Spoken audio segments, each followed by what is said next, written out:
Assalamualaikum warahmatullahi wabarakatuh. Bagaimana kabar kalian hari ini? Baik, alhamdulillah. Nah, untuk mengawali proses pembelajaran hari ini, kita akan berdoa terlebih dahulu. Silahkan ketua kelas untuk memimpin doa terlebih dahulu. Amin. Ada yang tidak hadir anak-anak? Baik, nihil ya.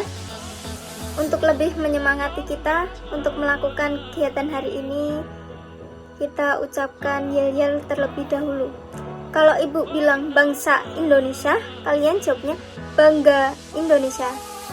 Baik, bangsa Indonesia, bangga Indonesia.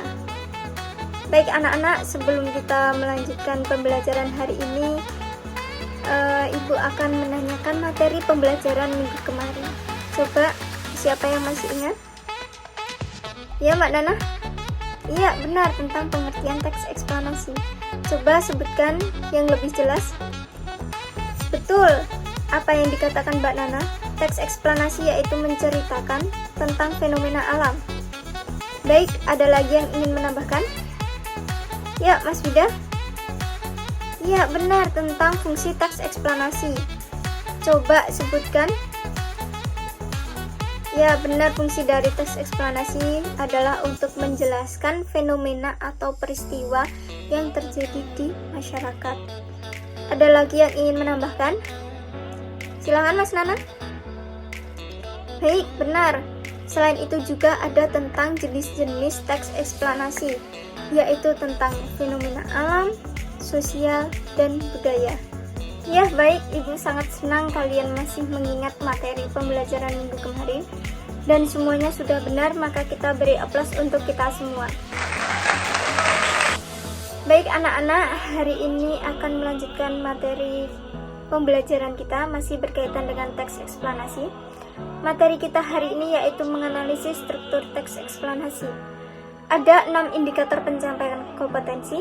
Yang pertama yaitu menganalisis isi dari teks eksplanasi. Yang kedua, menentukan isi teks eksplanasi. Yang ketiga, menganalisis isi dari teks eksplanasi. Yang keempat, mengidentifikasi struktur teks eksplanasi. Yang kelima, menentukan struktur teks eksplanasi.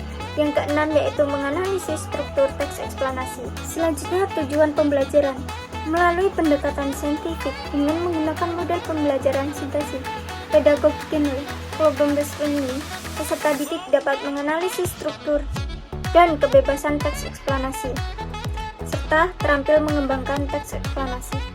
Anak-anak, dari teks eksplanasi itu sendiri dapat dicontohkan pada kejadian nyata yang ada di masyarakat, seperti bencana alam yang melanda di negara kita saat ini.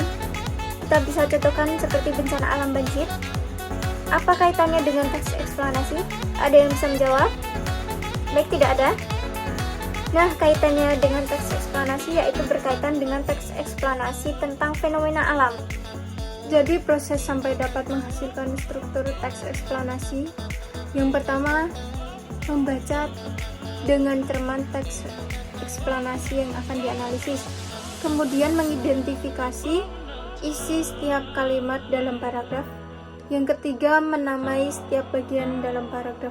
Jadi bisa dikatakan dalam setiap paragraf pertama, kedua, ketiga itu kalian bisa menamai terlebih dahulu agar lebih mudah kalian dalam menganalisis teks eksplanasi.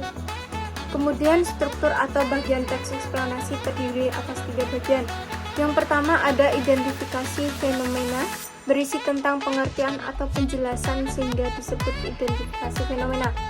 Yang kedua, peristiwa kejadian, rangkaian peristiwa yang disusun secara kronologis atau kausalitas sehingga disebut urutan kejadian. Yang ketiga, ada ulasan, berisi pernyataan pendapat si penulis sehingga disebut dengan bagian ulasan.